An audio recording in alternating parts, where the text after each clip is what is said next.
The message today is radical gratitude. Radical gratitude. Gratitude? No, I don't like that. But radical gratitude. And let me tell you a story about this. So my son and I, he's 6, we went today to get our blood drawn. We both needed to get just kind of, mine was for my annual appointment. His was to check for allergies, like really basic stuff. So we went together, and it was really sweet because I told him as he was holding my hand, because I went first as I was getting my blood drawn, and it doesn't really freak me out because I grew up in a family with medical background parents.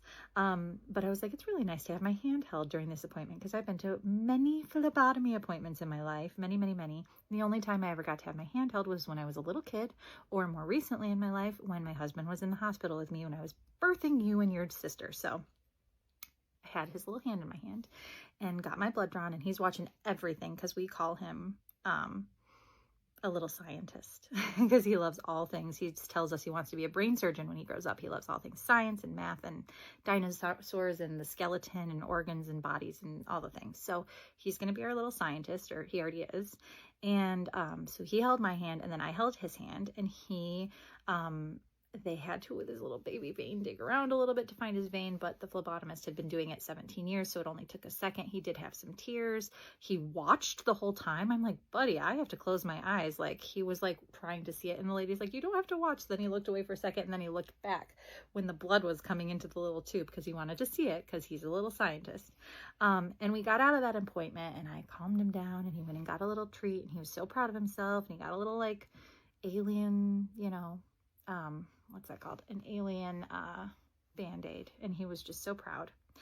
And I was telling my husband afterward that I'm so grateful that, I'm just so grateful that this is the first time we've ever had to go and have our son's blood drawn. Well, he had to have it. He was hospitalized once for like a really bad viral infection. But other than that, so this is the second time. So the only time we've ever had to go to like a little appointment place to get his blood drawn.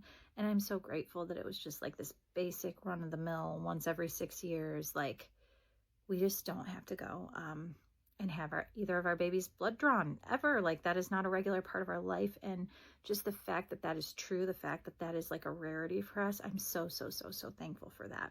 So the moral of the story is today, radical gratitude for even the things that it might be feeling a little bit weird to be grateful for. Excuse me as I burp. Be grateful for them because I don't know. You know the saying, the little things really are the big things. The little things really fucking are the big things. So be radically great. Have some radical gratitude today. Be radical.